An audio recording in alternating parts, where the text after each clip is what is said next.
नमस्कार दोस्तों, आज मैं फिर उपस्थित हूँ एक और नई खबर के साथ। बिहार में विधानसभा चुनाव से पहले वोटर लिस्ट रिवीजन के मुद्दे पर सियासी घमासान मचा हुआ है। संसद में इस मुद्दे को लेकर हालिया मानसून सत्र के दौरान हमलावर रहा विपक्ष अब सड़कों पर है। लोकसभा में विपक्ष के नेता राहुल गांधी और बिहार विधानसभा में विपक्ष के नेता तेजस्वी यादव दोनों ही नेता वोटर अधिकार यात्रा पर निकले हैं, जनता के बीच पहुंच रहे हैं और वोटर लिस्ट में गड़बड़ी का मुद्दा उठा रहे हैं।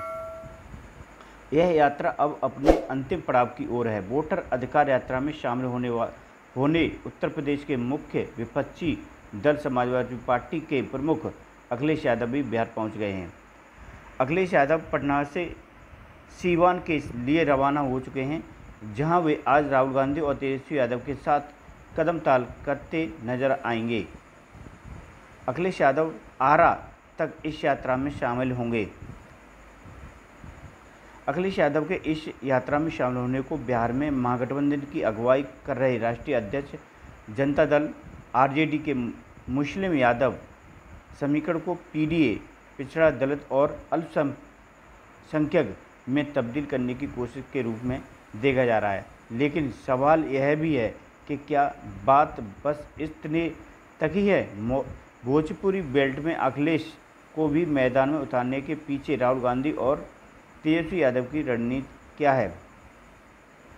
अखिलेश यादव के गोपालगंज में ही इस यात्रा में शामिल होने की चर्चा थी, लेकिन ऐसा नहीं हुआ। अखिलेश यादव 30 अगस्त को इस यात्रा में शामिल हो रहे हैं और भोजपुर तक राहुल गांधी तेजस्वी यादव के साथ चलेंगे। अखिलेश जिस इलाके में वोटर अधिकार यात्रा में शामिल हो रहे हैं, वह इलाका उत्तर प्रदेश के साथ सीमा साझा करता है।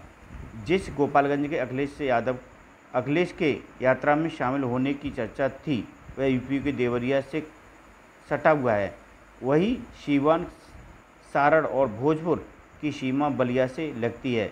बिहार और यूपी के सीमावर्ती इलाकों के बीच न सिर्फ भाषाई बल्कि सांस्कृतिक और सामाजिक रिश्ते भी गहरे हैं।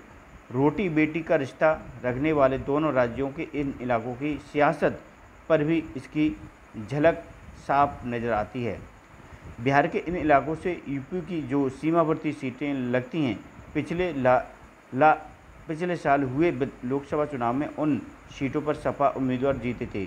बलिया सीट और देवरिया जिले की सलेमपुर सीट लोकसभा सीट सीमावर्ती सीटों पर सपा की मजबूती के साथ ही मुस्लिम यादव और पीडीए वजह है ही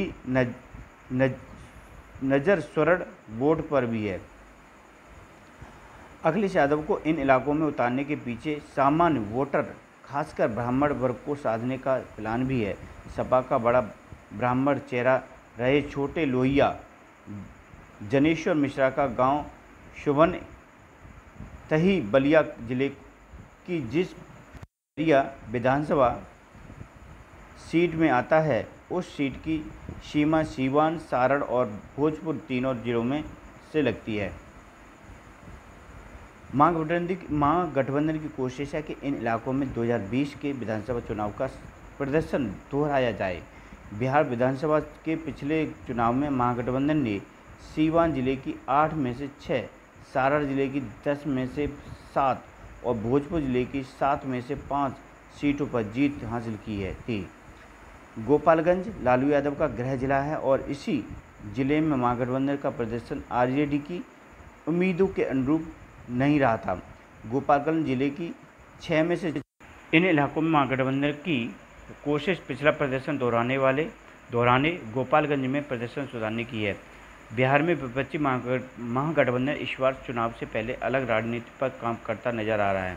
राहुल गांधी और तेजस्वी यादव की वोटर अधिकार यात्रा को कांग्रेस और आरजेडी की ओर से तैयारियों में देरी के टैग से छुटकारा पाने की कोशिश के तौर पर भी देखा जा रहा है।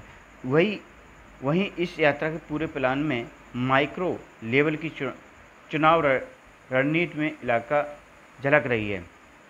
इस यात्रा के दौरान किस नेता को कहां शामिल किया जाए, यह बहुत सोच समझकर तय किया जा रहा है।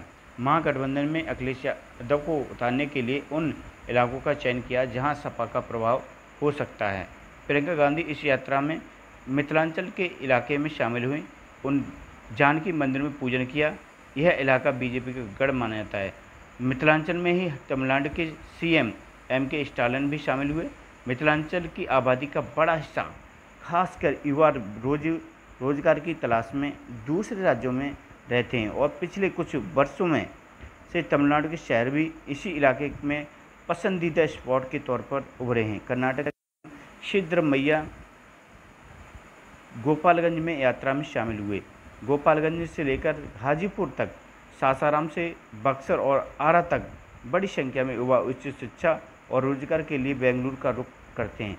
यात्रा की ये माइक्रो प्लानिंग और बड़े नेताओं की फौज महागठबंधन को कितना चुनावी लाभ दिला पाती है, यह देखने वाली बात होगी। अगर ये वीडियो आपको हमारी अच्छी लगी हो तो लाइक करें, शेयर करें और सब्सक्राइब करें। धन्यवाद।